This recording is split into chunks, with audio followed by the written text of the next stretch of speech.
it's wonderful to be here. I'm Gloria Corral. I'm president and CEO of Parent Institute for Quality Education. It's a social justice educational equity organization. And I'm so excited to share a little bit about where I come from, my family.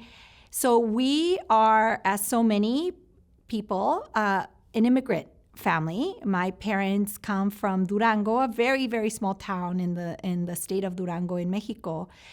And they came to Tijuana, which is where I was born, seeking what so many people seek, right? A better life for themselves and their children. And I grew up being binational, bilingual, bicultural, growing up in a community in San Diego, right on the border. In fact, San Isidro is the most heavily trafficked point of entry in the world. So that just tells you the richness of the region.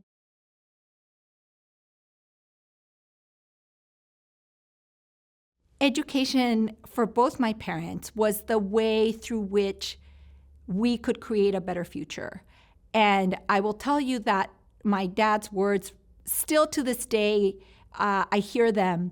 I'm fortunate enough to have my dad and my mom with me still. And my dad would always tell us, la única herencia que les voy a dejar es su educación. I may not leave you much. The only heritage or inheritance that I will leave you is the education, because that can't be taken from you, porque nadie se las puede quitar, right? And so that kind of tells you what and how my parents viewed education. It was not only an opportunity that they could see for a better future. I think my dad and my mom both also felt that we were blessed to be in this country. And so we had a sense of responsibility and obligation to do well in school, because there were so many of our family, so many other children that didn't have access to the opportunities that my parents saw were available.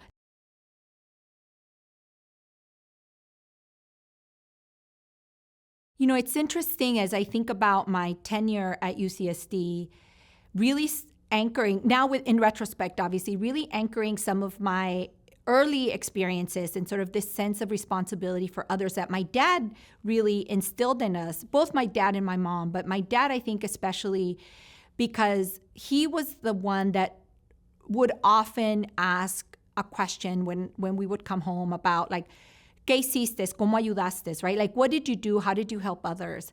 And as I think about that, obviously with the benefit of retrospect, you know, at the time it seemed very annoying, and like it was often a difficult question that I avoided, because sometimes I felt like I didn't do enough, right? Like I was studying and I felt like getting good grades was really important. And so to have this added sort of responsibility to come back to every weekend and like answer that question from my dad, right, was, I think, was stressful at the time. And yet I would say that because of that sense of responsibility, you know, my dad and my mom always saying how we were blessed to be in this country, being able to have an education meant that at UCSD, I would say there were sort of huge, moments in my trajectory here. I think one that really stands out very early on was choosing to run for freshman senator for my college, which was Third College at the time. Not knowing what that meant, but just knowing that the opportunity was there, and that, quite frankly, that the voices that I was hearing represent us as students didn't reflect my experience or the experience of the students I was in community with. As far as I know, I was the first woman of color to be senator as part of our associated student government. And, you know, I would say that really, at a very young age, I was 17 at the time, you know, allowed me to understand sort of how power and structures really impacted at that time, obviously, students' lives, whether it was fees, whether it was access. At that time, there was no such thing as, ethnic studies. So, what did that mean, and how do you have a voice?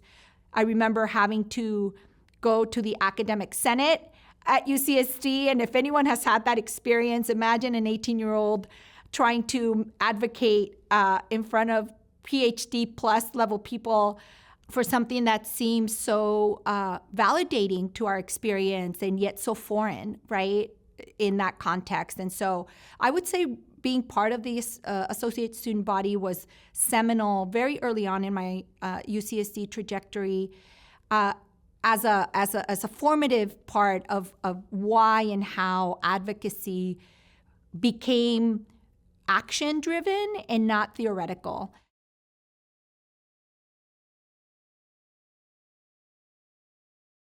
It's interesting to think about how words and, what comes first, the feeling or the words, right? And it's an interesting question.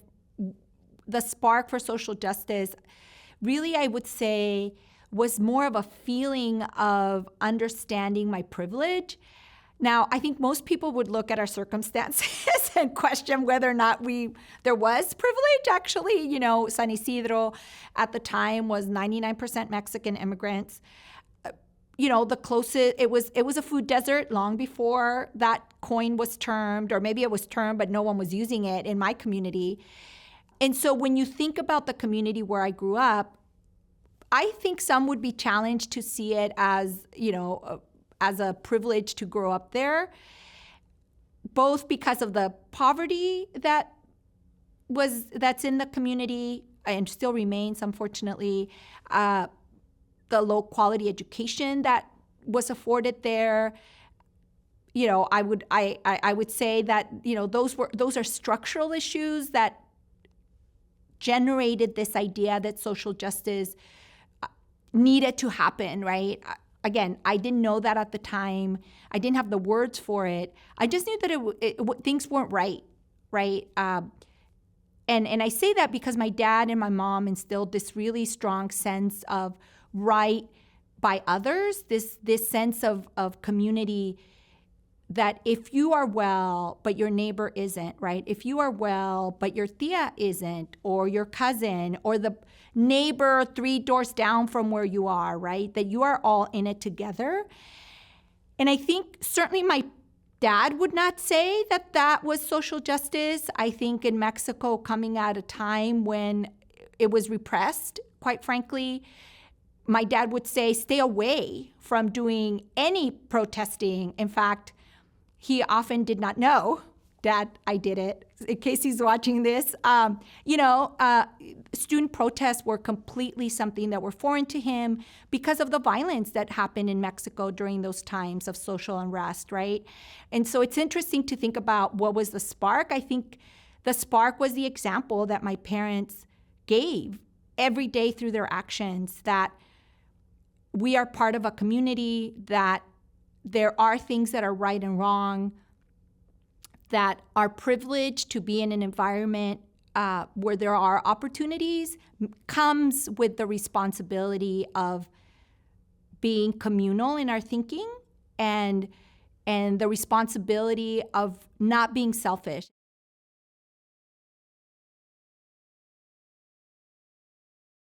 How was my undergraduate experience shaped?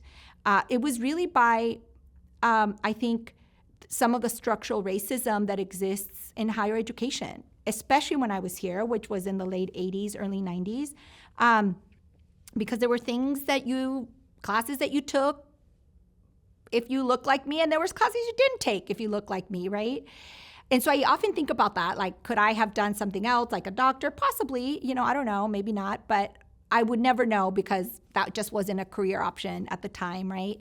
I think the other really interesting institutional experience that was interesting, that shaped my work, was I ended up deciding to pursue and get do an honors thesis out of my poli-sci degree.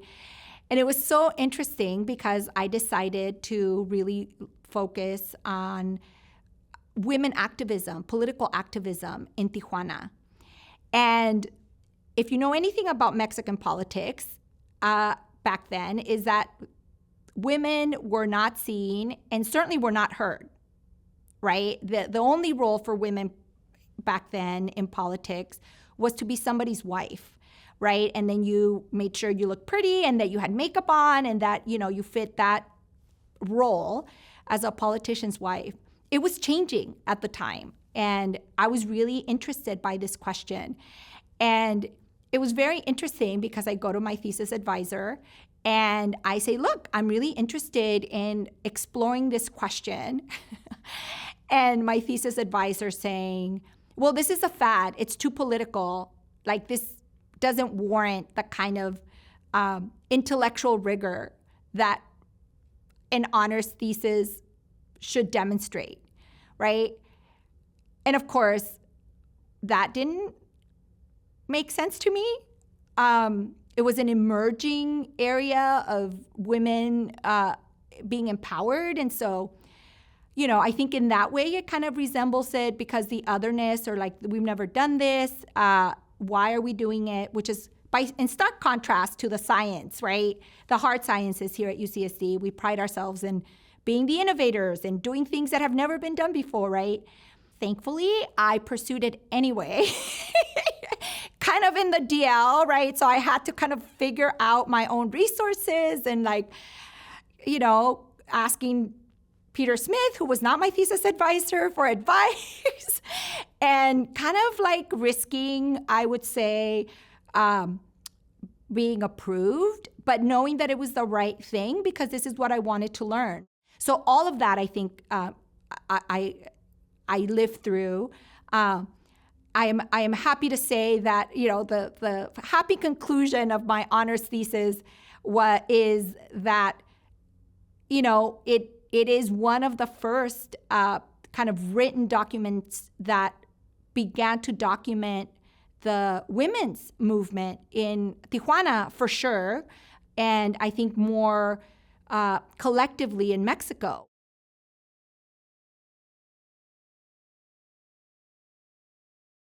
I didn't know that something like a master's degree existed, and I certainly didn't know what public policy was. I will tell you that the way that I ended up at UC Berkeley was because a very dear friend of mine from high school saw, back in the day, there were posters, and then you had to rip the bottom of it and make a phone call. So she ripped it out. There was this opportunity to go to Berkeley for the summer to learn about public policy. So she found out about it. She thought it would be so great. And then she told me, she's like, Gloria, how about you going to Berkeley for the summer with me? And that was because she and I knew each other from high school. We were very close friends. And because her parents were very strict, as were mine at the time. And they knew each other. So I think we both knew that saying, my friend is going meant there's a greater probability of us being allowed to go, right? As young Latinas from a very traditional home environment.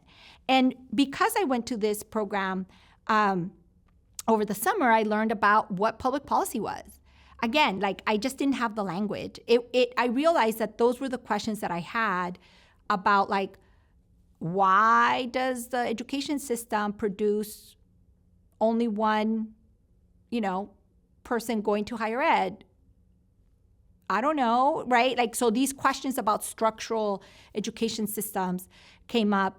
And so I was fortunate enough to be selected for that program. And again, going and talking to Peter Smith about it, he was very thoughtful in his counsel, because he had really encouraged me to think about getting a PhD in political science. And so, when we talked about this opportunity about pursuing a public policy degree, what he said to me to think about was, what questions really made me excited, right? What was it that I really wanted to learn about? And at the time, I said, well, I really want to do binational studies, because eventually I would love to work for the UN, become a diplomat, something like that. And I want to study here at UCSD. And he very, I think, thoughtfully, and I credit him really to really expand my horizons, because what he said was, well, I wouldn't want you to stay at UCSD to get your PhD. You really need to go to Texas, Florida, New York. It'll enrich your perspective. And so in some ways by default, by him sharing that I wouldn't be able, or that he didn't think staying at UCSD was really the best option for me in my professional growth, it was like, well, if I can't get a PhD at UCSD doing political science, why not a master's degree in public policy at UC Berkeley, right? And so that's what I did. And I credit him both because he believed that a PhD was a possibility for me, and also for, kind of lifting the veil a little bit, making my world, quite frankly, a little bigger. And that's how I ended up getting a master's in public policy. It was a really difficult time because the other option was to go to Boston and pursue a master's in diplomacy, and what that would mean for me in my life and the career trajectory, right? And so I ended up, after a lot of sleepless nights and conversations and reflections, deciding that I really wanted to make an impact at home, in this country, in my neighborhood, in California. And because of that, that really reflected sort of my intellectual curiosity. I decided to pursue the master's in public policy with a particular focus in education and urban development. Sort of, how does education get impacted by decisions about where to place trolley stops, grocery stores or not, right? Which was the case in San Isidro, which is where I grew up. And like, how does that impact a child's and a family's ability to access high quality educational opportunities, right? And so that's what I ended up studying and loving it.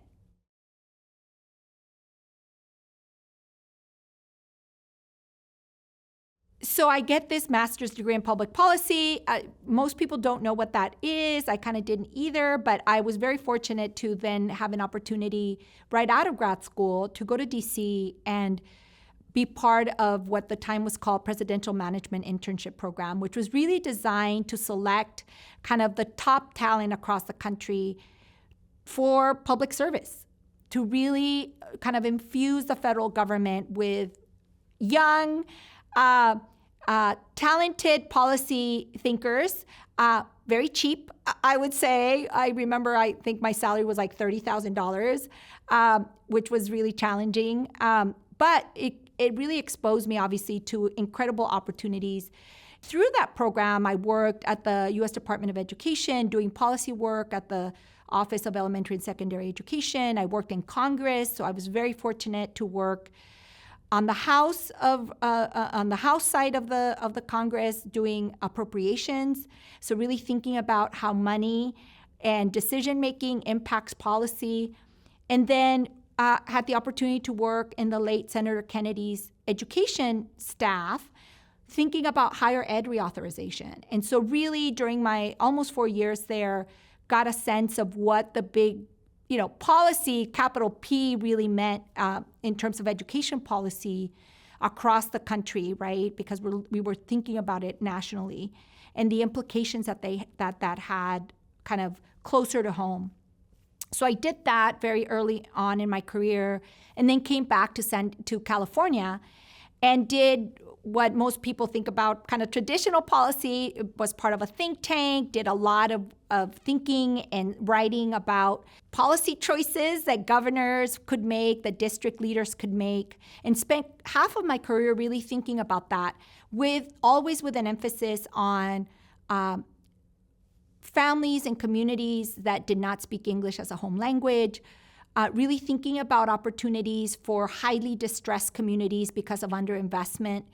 And so that was always sort of what I found was important in the policy conversations, because that decisions would impact that particular segment of the population.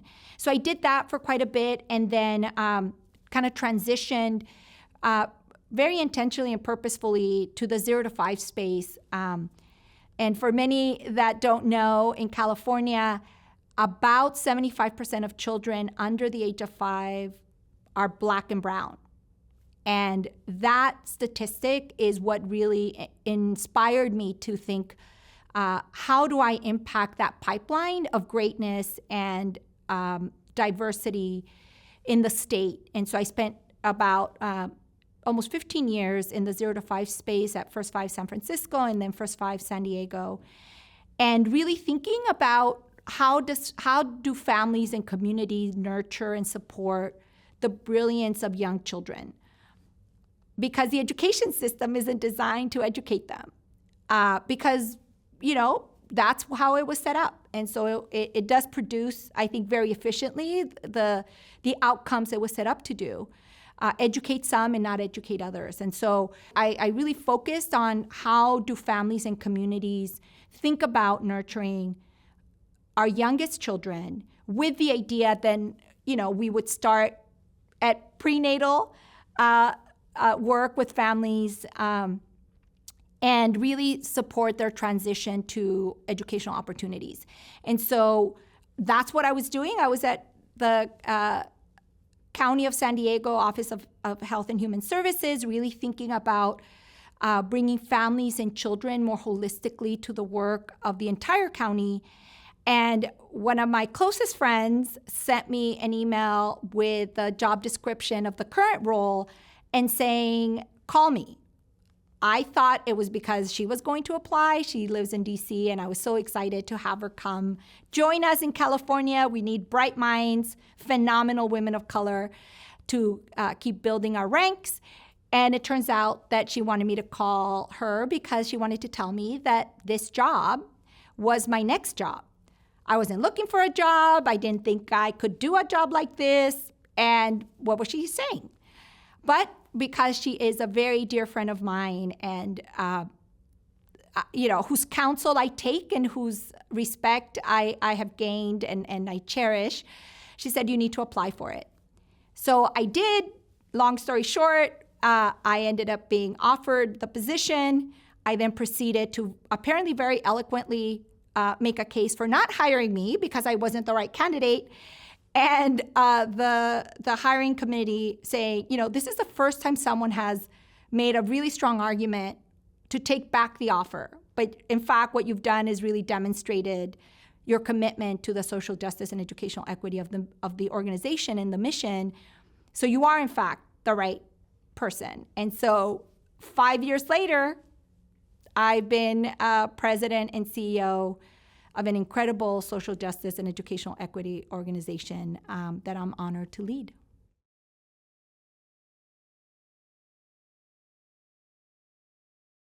PIQE is about dialogue. PIQE is about empowering families and communities.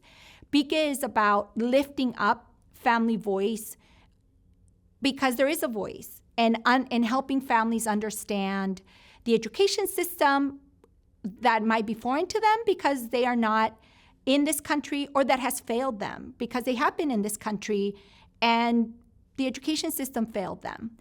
And so our founders really understood that it's through dialogue with families that families see each other, hear each other, and understand and begin to build community to change the opportunity trajectory and the education trajectory for their children.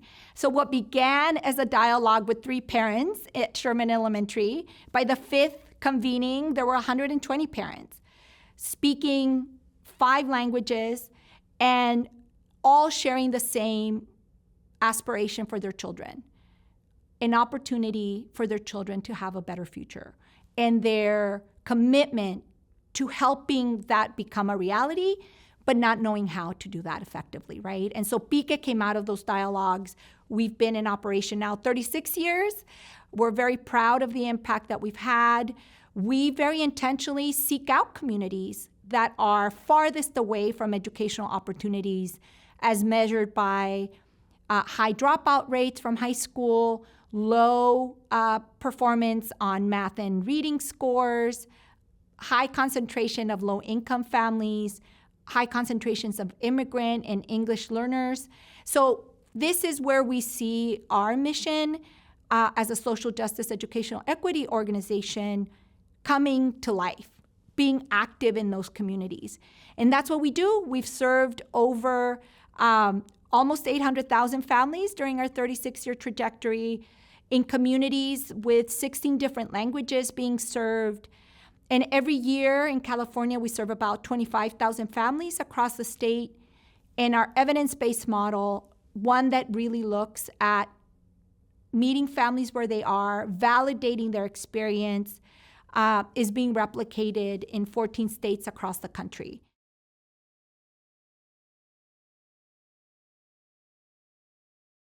You know you're getting old when you are asked to think about, some words of wisdom, right? As someone who understands that wisdom comes in different ways and in all ways, I would say, both from our history, from our lived experiences. I would very humbly think that my life and who I am today are a direct reflection of the choices I've made, of the history of my ancestors, of my parents' dreams and aspirations, of my failures, and the opportunities and the blessings that I've had. And so as I think about where I am today and think about the amazing talent and wonderful new generation of students coming in that might be 17, 18, 20-year-olds, right, our transfer students, I think about three really important things that have guided me in my life. One is kindness and the ability to really see others and their journey and their lived experiences as a time of reflection, of not judging, of not assuming, but really thinking about kindness and generosity of spirit, I think as something that needs to be very intentionally paid attention to. You know, when there's so many messages about you and like which side is your best side, like how many selfies did you take today? It's so focused on the individual that I think kindness and generosity of spirit is something that you need to cultivate and be intentional about cultivating, making it a practice, because everything else tells you to only think about you and what others think about that picture of you, which may not even be you, quite frankly. So kindness and generosity. I think the other really important perspective that has helped me is to think about and value the multiplicity of identities. And I say that because who you are today at 18 will be someone different when you're 19 and 25. And the through line in all of that is a choice you make, for example, about how you nurture your identity.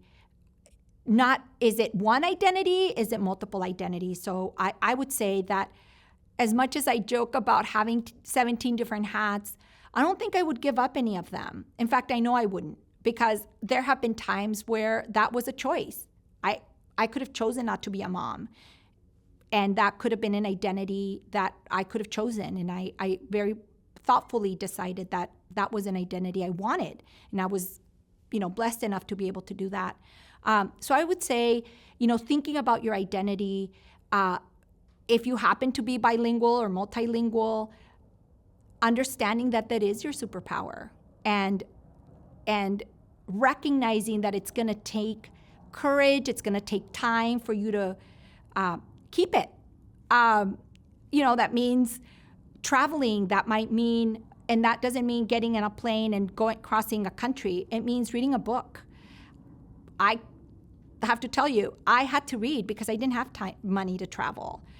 So I would pick up books. I would talk to people that spoke a different language and a different culture and ask them to tell me their story, to bless me with their stories, right? So I think this sense of identity is really something that I think a lot about, right? And being curious about others and their lived experiences to help me better understand my own sense of belonging. I would say the third, which is really something that I've tried to live by, is to find joy and laughter and humor. I was, just talking to my son about something that happened, and he's 10, and every interaction feels like it's the only time anything's going to happen because you're 10, right? But But I think, humor can be, I think, in finding joy is something that I have found to be a really important way for me to make way in the world. There can be a lot of pain, and there is a lot of pain when you're the first, when you're the only, when you're excluded, when you feel alone. And, I think humor is one of those ways, and finding joy in the smallness and in the greatness of your life and the life of others is so important. But I do think that humor and kindness and generosity of spirit are all part and parcel of what defines us, and those are choices that we can make in every situation. Sometimes those might be easier choices than others, but I invite you to really think about this sense of identity that you're creating every day.